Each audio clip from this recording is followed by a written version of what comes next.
मेरा नाम शाकिर है और ये कहानी मेरे एक दोस्त रिजवान की बहन चंदा के साथ बीते हुए चंद दिनों की है।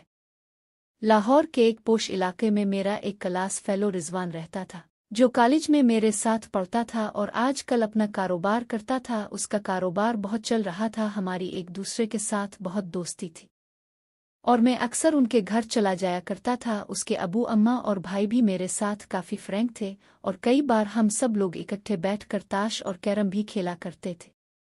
वैसे तो घर का माहौल इतना एडवांस नहीं था, लेकिन इसकी बहन साजिदा, जिसको सब घर वाले चंदा कहकर पुकारते थे, इस वक्त उसकी उम्र 16-17 बरस के करीब होगी और मैं इस वक्त तकरीबन 25 साल की उम्र का था। उम्र में मुझसे काफ़ी छोटी होने की वजह से भी आज़ादी के साथ मेरे सामने आ जाती थी और किसी किस्म की हिचकिचाहट महसूस नहीं करती थी। वो रिजवान की तरह मुझे भी अपना ही समझती थी। वैसे भी मैं उनके घर काफ़ी अरसा से आ जा रहा था, जिसकी वजह से मैं उनका फैमिली फ्रेंड बन चुका था। चंदा सांवले रंग और तीखे नैन नक्श वाली स्मार्ट सी लड़की थी। मैंने कभी उसके साथ प्यार करने का दिल में भी नहीं सोचा था, इसलिए कभी इसके ऊपर कभी गौर नहीं किया था। वैसे भी मेरी मौजूदगी में वो चादर ओढ़ कर रखती थी। ये कोई 4 साल पहले का वाकया है, जब मुझे दोपहर के वक्त रिजवान का फ़ोन आया। इसने मुझे फौरी तौर पर रेस कोर्स पार्क में मिलने के लिए कहा।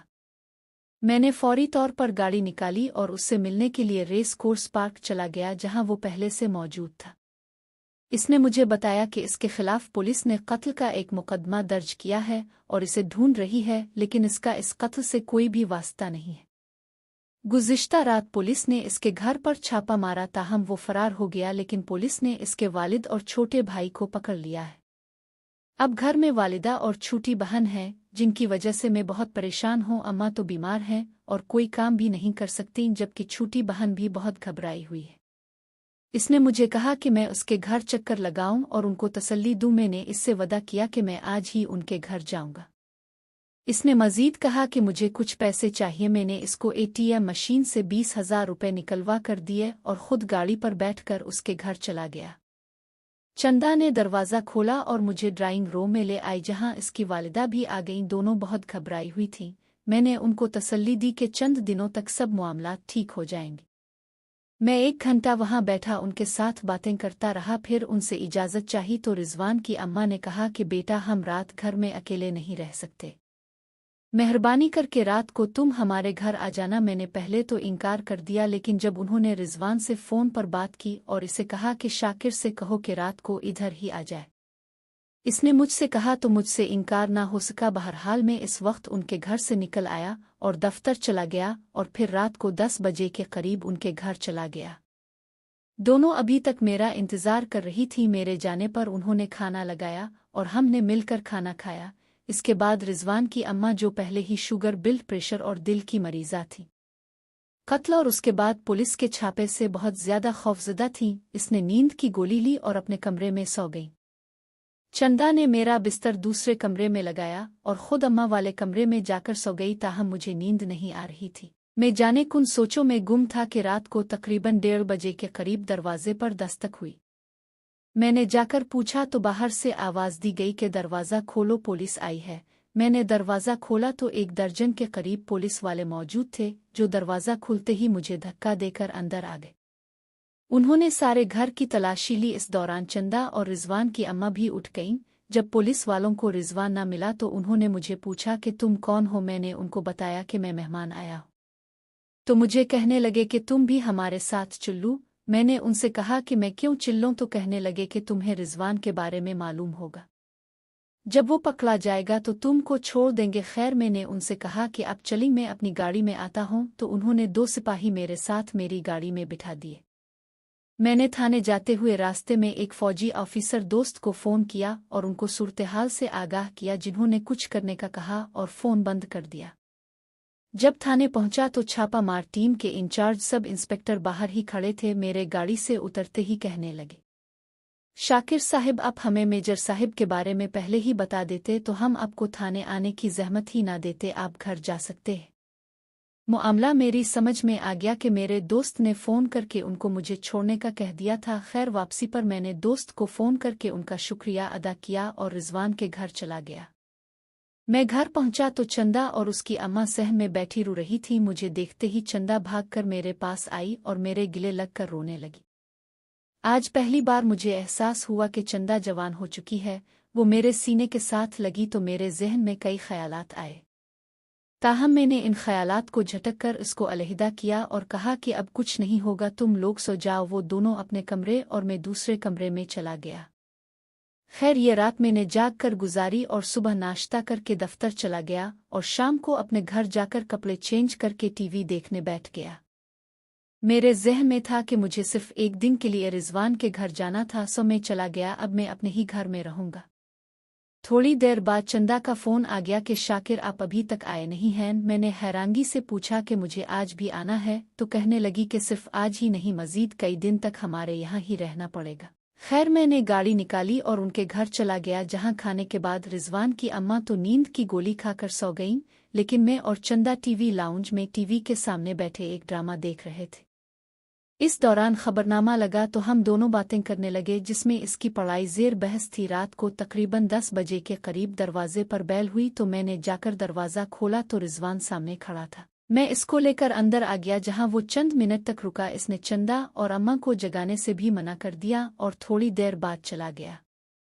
इसके जाने के बाद मैंने चंदा से कहा कि मुझे नींद आ रही है, मैं तो सोने लगा हूँ। तो इसने कहा कि कल सारी रात अम्मा तो सोई रही और मुझे नींद नहीं आई। मैं सारी रात जागती रही हूँ, इसलिए मैंने आज आपका बिस्तर भी अम्मा के कमरे में ही लगा दिया है। मैंने इसको कहा कि मुझे इस कमरे में नींद नहीं आएगी, मैं अकेला सोने का आदी हूँ। तो कहने लगी कि ये ऑर्डर अम्मा ने किए हैं, लिहाजा आपको उन पर अमल तो करना ही पड़ेगा।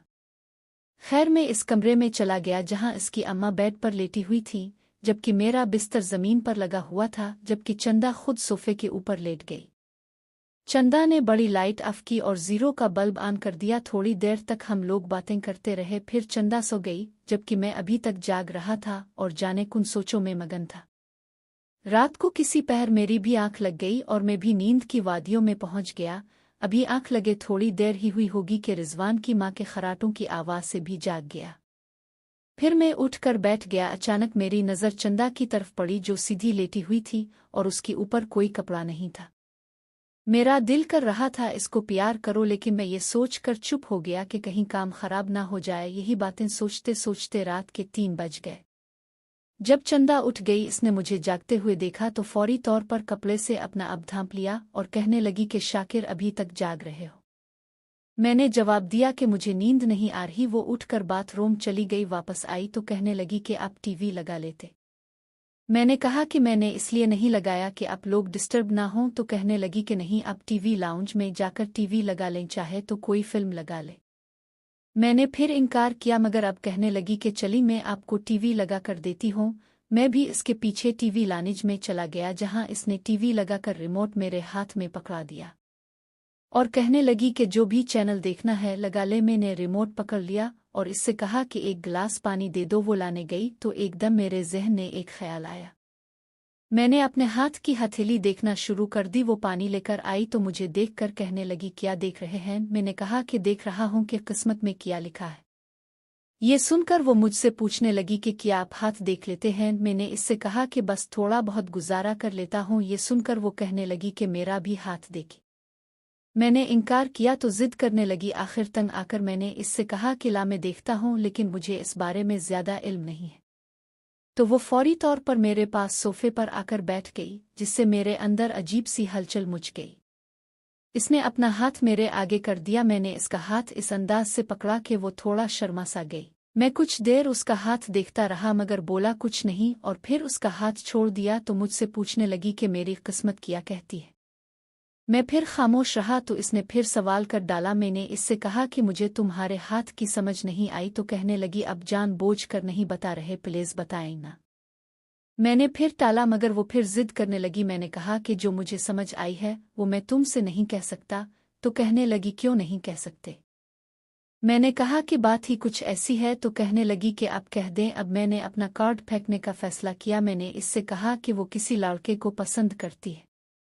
ये सुनकर वो खामोश हो गई। मैंने फिर से अपना सवाल दोहराया तो इसने हाँ में सर हिला दिया। मैंने इससे कहा कि ये खेल कितनी देर से चल रहा है और कैसे शुरू हुआ, तो वो जेजे क गई। मैंने इससे कहा कि ये बात राज ही रहेगी, तुम बता। तो कहने लगी कि रॉन्ग नंबर पर एक लड़के से बात शुरू हुई थी, अब तक टेलीफोन पर ही बातचीत होती है। मैंने इसको कहा कि इस लड़के को छोड़ दो, तुम्हारे लिए यही बेहतर है। तो कहने लगी क्यों? तो मैंने कहा कि ये मैं नहीं जानता, मगर तुम्हारे लिए यही बेहतर है। तो मजीद कहने लगी मेरे हाथों की लकीरें और क्या कहती हैं। मैंने अब इससे कहा कि वो बहुत लकी है और आइंदा 4-5 बरसों के दौरान इसका बिरोने मुख टूवर भी होने का इम्कान है। इसने मजीद बताने के लिए कहा तो मैंने कहा कि अब मैं मजीद कुछ नहीं बता सकता। तो वो फिर से जिद करने लगी। मैंने इसको हाथ फिर से आगे करने को कहा तो इसने कर दिया। मैंने अब इसका हाथ पकड़कर आहिस्ता से दबाया तो वो थोड़ी जेमुप सी गई। मैंने अब इससे कहा कि वो बहुत प्यारी है और उसकी शादी से पहले इसके हसन में मजीद इजाफा होगा। मेरी नज़र उसके हाथ की तरफ थी और मैं चूर आंखों से इसकी तरफ भी देख रहा था। वो ये बात सुनकर शर्मा सा गई और उसने अपना हाथ खींचने की कोशिश भी की, मगर मैंने इसका हाथ नहीं छोड़ा। वो खामोशी से निगाहें नीची किए बैठी हुई थी। मैंने इसका चेहरा पकड़कर ऊपर किया तो वो जैसे सुकड़ गई हो। अब लोहा गर्म हो चुका था और मेरी तरफ से चोट लगाने का वक्त आ गया था। मैंने इसको फिर से इसकी थोड़ी से पकड़ा और उसका चेहरा ऊपर किया और कहा कि चंदा एक बात कहूं। तो वो कुछ भी ना बोली और सर हिला दिया। मैंने इससे कहा कि चंदा तुम बहुत खूबसूरत हो, तुमसे जिस शख्स की शादी होगी बहुत खुशकिस्मत होगा। तो वो मजीद शर्मा गई। शर्म से इसका चेहरा सुर्ख और कान गर्म हो रहे थे। वो थोड़ा पीछे हटने लगी, मगर मैंने हाथ से खींचकर उसको अपने करीब कर लिया, जिस पर कहने लगी शाकिर क्या कर रहे हैं, अम्मा उठ जाएंगी। मैंने कोई जवाब ना दिया। तो अचानक मालूम नहीं उसके जहन में क्या आया, इसने मुझसे खुद को छुड़ाया और खड़ी हो गई। मैंने इसको पकड़ने की कोशिश की तो वो मजीद पीछे होकर कहने लगी शाकिर ये सब ठीक नहीं है। ये कहकर वो टीवी लाने से निकल गई और कमरे में जाकर लेट गई। मैं इसके पीछे कमरे में गया तो वो चादर मुंह पर लिए लेट चुकी थी। मैंने इसको 2 बार चंदा चंदा कहकर पुकारा, मगर इसने कोई जवाब ना दिया। मैंने अब इसको मजीद आवाज़ न देने का सोचा और खुद टीवी लाउंज में आ गया। टीवी पर क्या चल रहा था मुझे मालूम नहीं, मगर मैं ये सोच रहा था कि कहीं चंदा ने सुबह अपनी माँ को सब कुछ बता दिया तो बहुत शर्मिंदगी होगी। खैर उन्हें सोचों में सुबह हो गई। 8 बजे के करीब चंदा की माँ भी उठ गई तो चंदा ने आवाज़ दी कि नाश्ता लग गया है, आकर कर ले। मैं कमरे में गया तो चंदा की माँ कहने लगी बेटा तुम्हारी आंखें सुर्ख हो रही हैं, क्या रात को सोए नहीं? तो मैंने कहा कि आंटी नींद नहीं आई इसलिए सारी रात टीवी देखता रहा। नाश्ते के दौरान चंदा मुंह नीचे किए बैठी रही, मेरी तरह इसने भी ठीक तरीके से कुछ नहीं खाया होगा। इसके बाद मैं गाड़ी में बैठा और दफ्तर जाने की बजाय घर चला गया। जहां जाकर मैं दफ्तर फ़ोन किया कि आज मेरी तबीयत ख़राब है, दफ्तर नहीं आ सकूंगा, और बेड पर लेट गया जहां फौरी तौर पर नींद आ गई। शाम 4 बजे के करीब खिली तो मोबाइल पर एक मैसेज आया हुआ था। मैंने मैसेज पढ़ा तो ये चंदा का था, जिसमें लिखा था कि शाकिर रात को जो कुछ हुआ अच्छा नहीं हुआ, अब इसके बारे में किसी को खबर नहीं होनी चाहिए। मैं भी कोशिश करूंगी कि आइंदा ऐसा ना हो और अब भी ऐसा करने की कोशिश ना करे। मैंने मैसेज पढ़कर चंदा के मोबाइल पर फ़ोन किया तो इसने फ़ोन अटेंड ना किया। मैंने उनके घर के नंबर पर फ़ोन किया तो चंदा ने ही उठाया। मैंने मैसेज के बारे में बात शुरू की तो कहने लगी कि कोई और बात करनी है तो कर ले, ये मौजू हमेशा के लिए ख़त्म हो गया है।